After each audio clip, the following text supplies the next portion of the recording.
Hey out there, thanks for tuning in. TGIF, it's Friday. Thank God I'm free. So you know those signs I made up? Harry buys houses. Well, I made up another little sign. Harry sells houses. We're gonna put that country house on the market next week. And then I went out to the other house that we have in Woodbridge. And I thought to myself, maybe I'll put that on the market as is. See if I get any bites. Because I know I have a lot of people out there that have said, I want to get into flipping or I want to be a real estate investor. Well, let me go through all the numbers. It's not going to be a hard sell because the numbers are going to speak for themselves. The only catch is this, because there is a catch. It's a limited time. If after a week I don't sell it, I'm going to get right into it and start to work myself again. The demo is almost done. A lot of the demo is done. The yard's all cleaned up, things like that.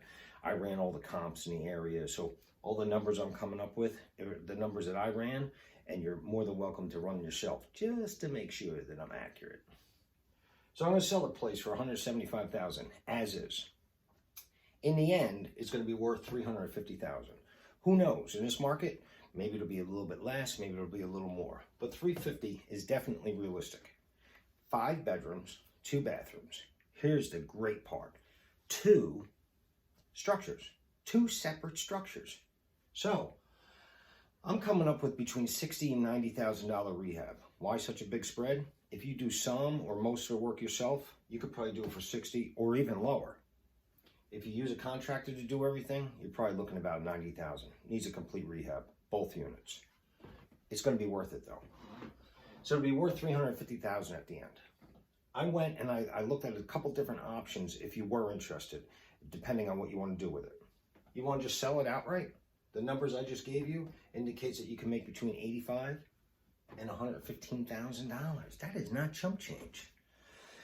Okay, Harry, what about the other costs that are involved? Well, you're probably going to have carrying costs, maybe closing costs. If you come in with all cash, then you're not going to have those. But if you do come in with some kind of a hard money loan, or I don't know, maybe you take money out of your 401k or something like that, and there's some kind of a penalty or something, let's back that down to $70,000 to $100,000. That's still not chump change. That's awesome. So you sell it outright. That's not what I would do, and that's not what I'm going to do if I keep the property. What I'm going to do is I'm going to rent both of the units.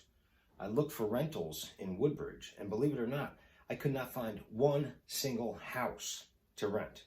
There's a bunch of apartments for rent, but no single-family houses. So the apartments that I saw for rent, a 1 bedroom, 1 bath, in an apartment complex, no yard, no amenities, is $1,500. $1,500 for a 1 bedroom, 1 bath. This property I'm talking about has 3 bedrooms, 1 bath in the 1 unit, the main unit, and then separate 2 bedrooms and 1 bath. These are very reasonable forecasts for what you could get for rent. $2,300 for the main unit, $1,900 for the second unit, for a total of $4,200 a month.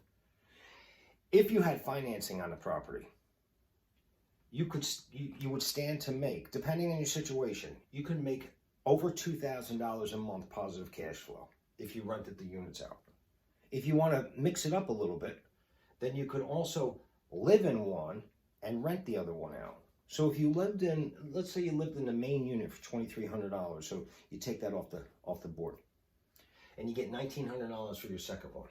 Well, I ran numbers. If you were to get a $340,000 mortgage at 3.25%, here's the numbers with principal and interest.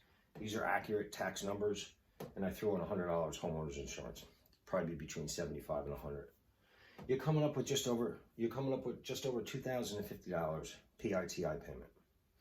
So if you have a mortgage payment of $2,051 and you're making $1,900 on that second unit, living in the larger unit, your total out of pocket per month is going to be roughly $151. Who's got it better than you? So again, I've been wanting to say this, but wait, there is a catch. And the catch is, it's a limited time. Like I said, I'm in between houses, and if I don't do anything with this in the next week, then I'm going to jump on it myself. We'll be able to look back at this video, if I do keep the property, let's say 3-4 months from now, after it's done, and we'll be able to look at all the numbers. And at that time, you're going to be like, oh man, I should have definitely jumped. jumped on that. That was just like he said. So if you're interested, reach out.